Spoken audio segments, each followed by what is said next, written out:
Welcome to this episode of the Top Gear Philippines podcast, and you're with me, Carlo. Me, Dinzo. And Anton. And we're still wearing those same clothes, but yeah. But it's for those of you on Spotify, you will not know about it. So let's start, I guess, with the news. This week was medyo big. We had two auto shows that we went to. One was Auto Shanghai, and the other one is Autobike Indonesia, where Leander is. So for Autobike Indonesia, Leander's going to give us a full recap of that when he's here. But for Auto Shanghai, there are two pretty big launches at the top of my head.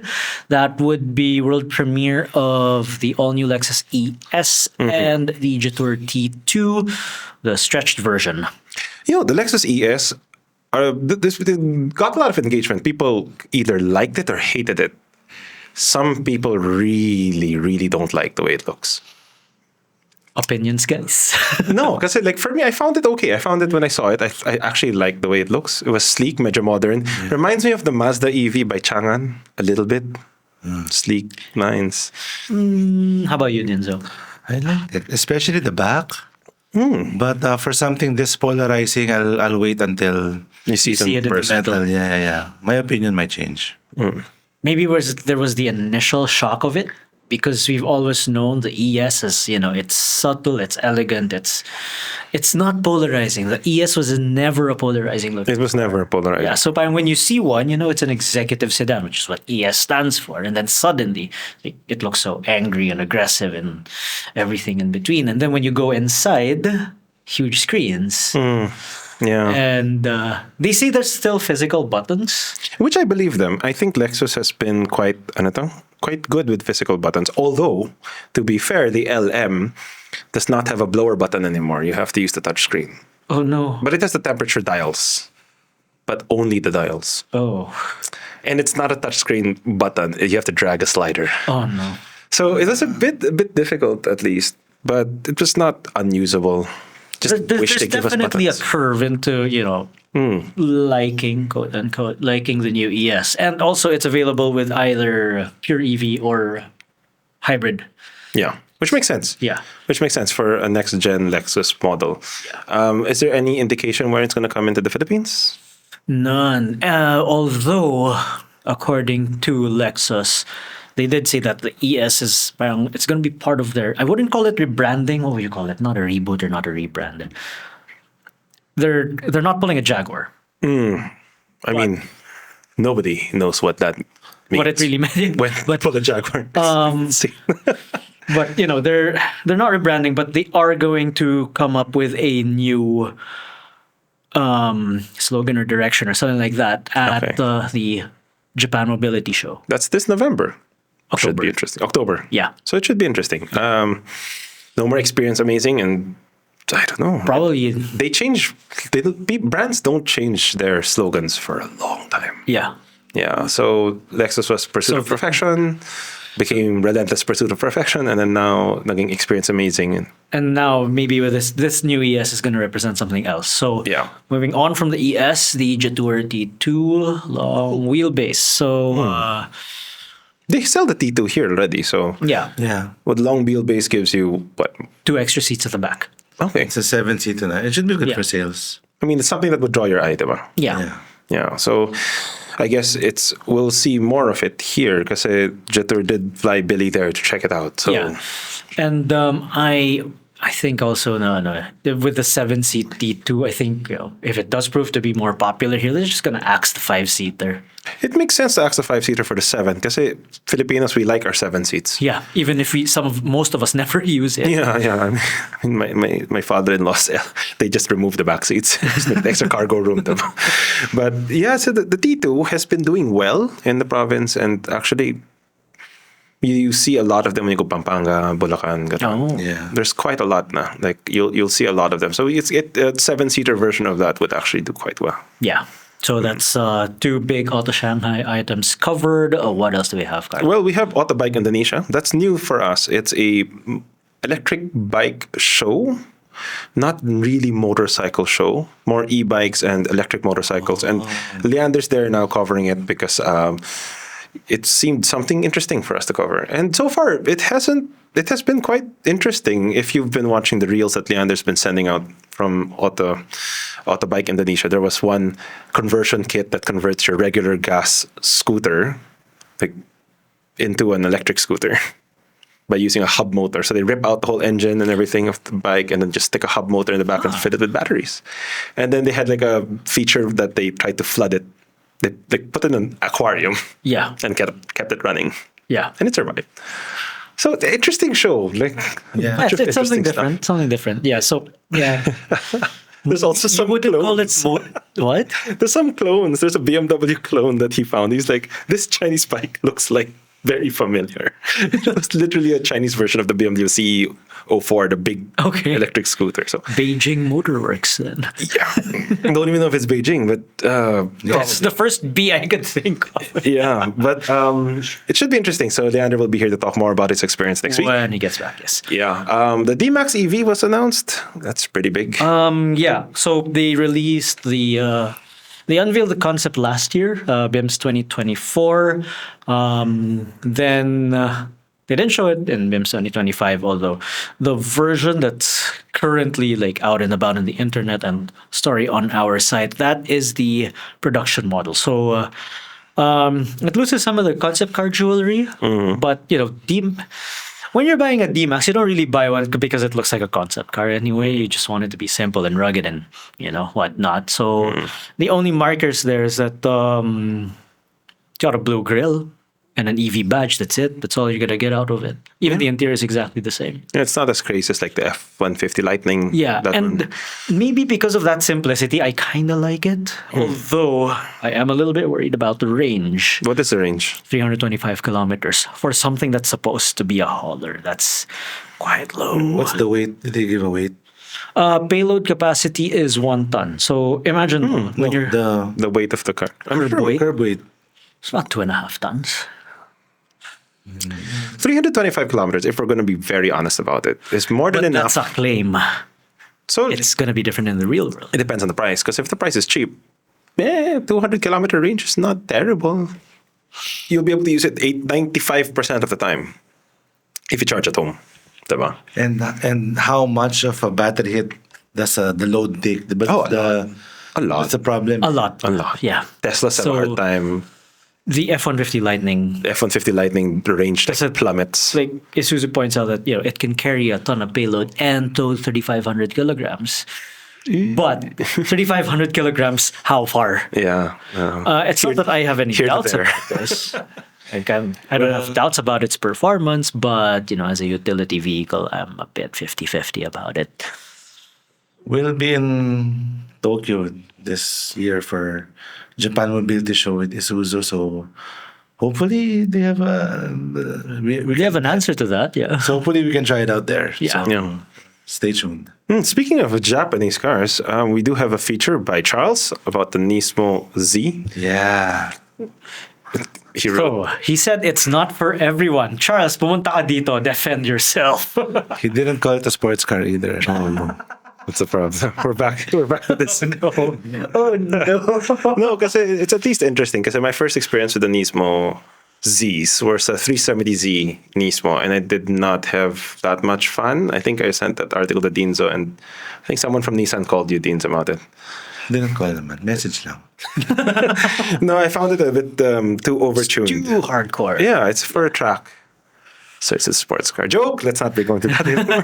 But it's nice that the Nismo Z seems to have like toned down a little bit compared to the old one. Still hardcore, but reading through Charles's stories, like I get where he's coming from. Yeah. At the same time, it's like some people will buy it because it's a Nismo, and they're not gonna care if it breaks your spine or any of that. And it will break your spine. Yeah. Yeah. From experience, Carlo. Yeah, from experience. I think most of my back problems I can trace to that 370Z land out. No, seriously. Just kidding, but it was quite a harsh ride. Yeah. It's the kind of car na you're not gonna use your head to buy that car. It's pure heart. It's pure emotion. when you That's buy true. that car. It is a very emotional car. It But, looks good. I definitely think the new one looks better than the Oh old yeah, one. and it's not for everyone. But some people will find that out after they've bought it. Yeah. The next one is the Sorento HEV. Yes, so something very hardcore and hard riding and impractical to something that makes absolute sense for families. So I drove the Sorento hybrid. So we started in North EDSA, then brought the car to Baguio, drove around Benguet, went back down, not filling up, and we still had over 100 kilometers of range. And this is, like, it's funny, no, na dati ang daming taong galit sa hybrid, and now all of a sudden, like, Everyone wants hybrid. everyone wants a hybrid. And it's not just because of the coding exception. Okay, so the question is, and I think Dinzo's going to ask it for us, is, kaya ba niya mag-Baguio? Oh my god. If an overloaded L300 with ball tires that hasn't been recalibrated since the Arroyo administration can make it up there, And it can't. it can.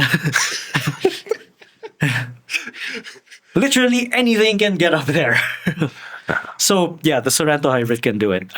We did just notice this. We were fully loaded. It uses a 1.6 liter turbo hybrid. So that 1.6 liter engine, you're gonna hear it.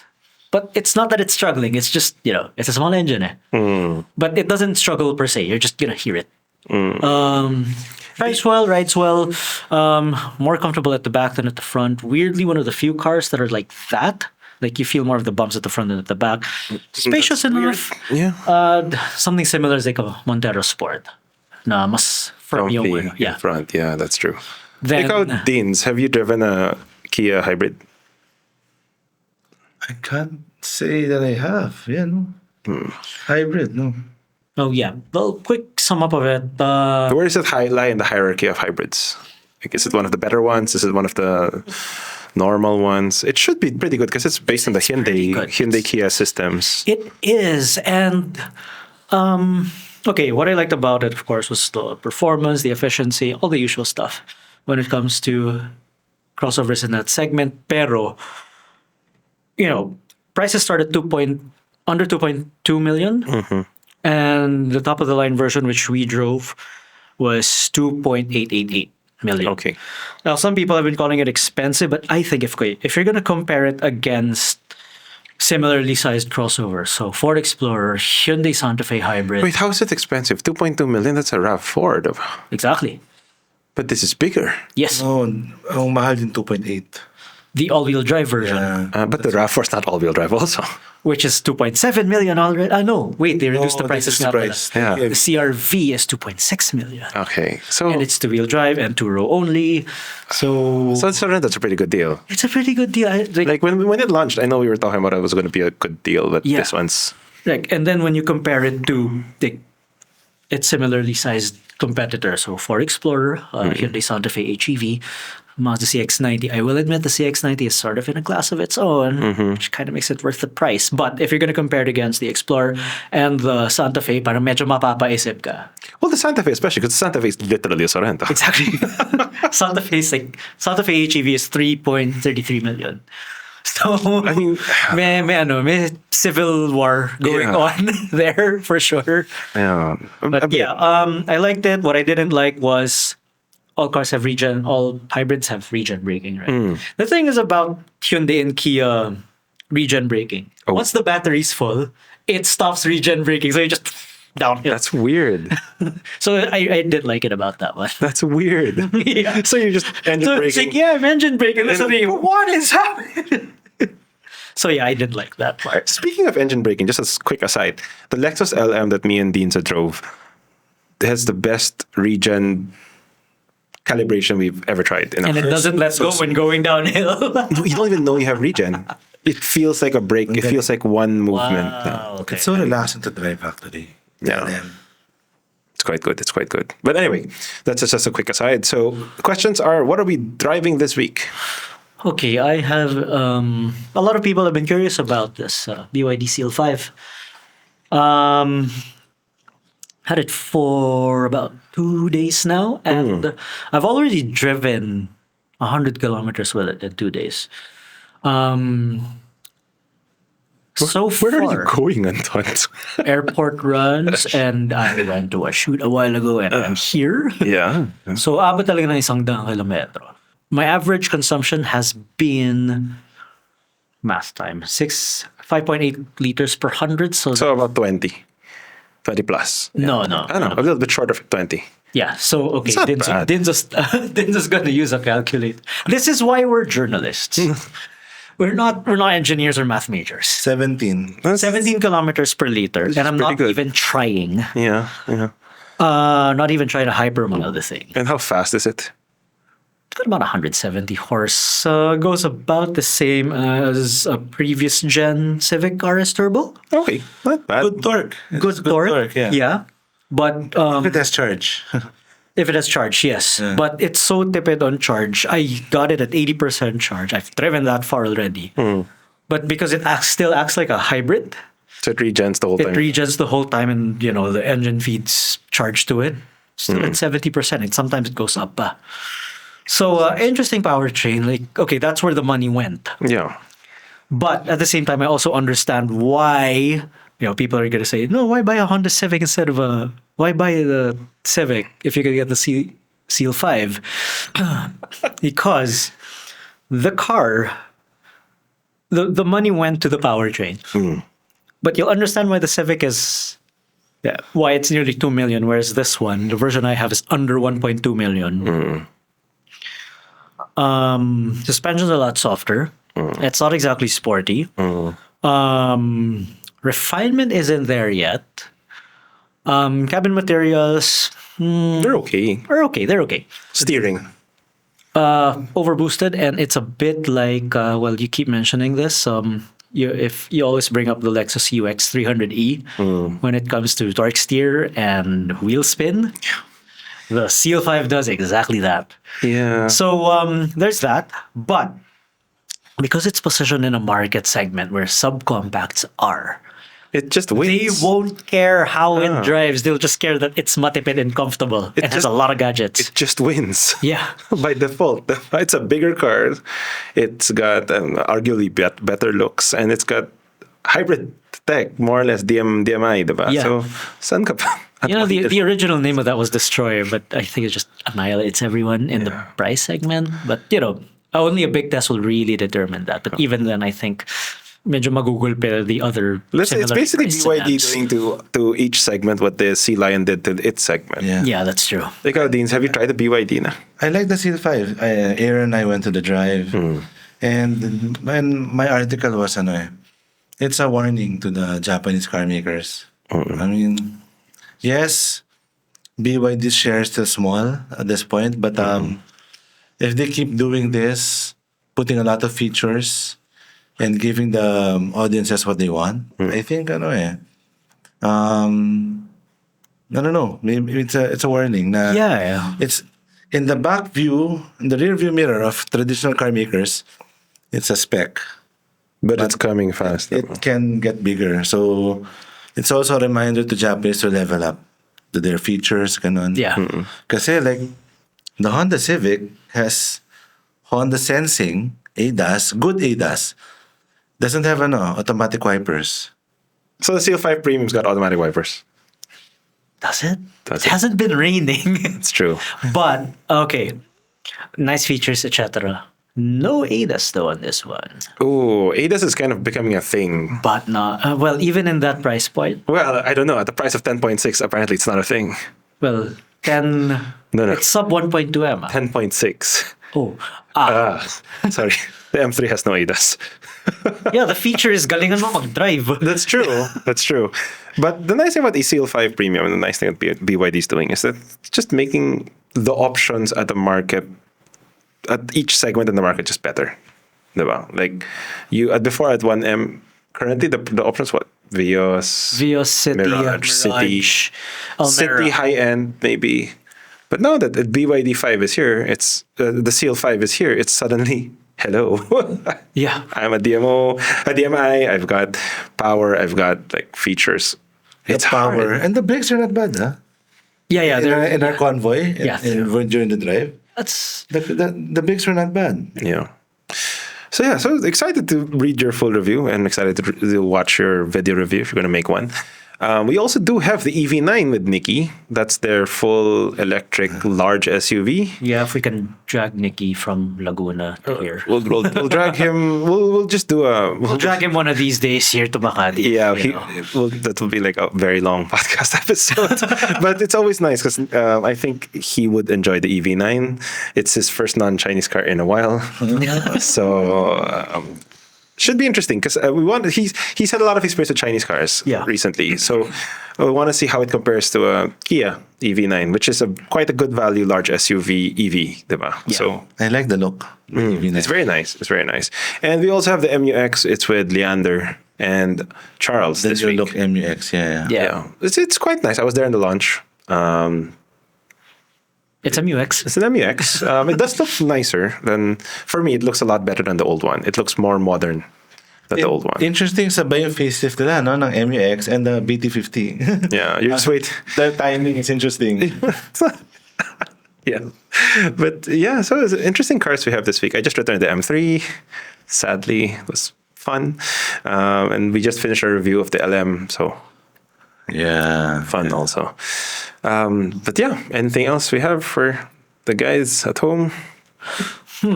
Well, we're gonna line up more test units down the line. If there's anything you want us to review, do let us know in the comments. So, but until then, that is the podcast episode done with. So this has been Anton.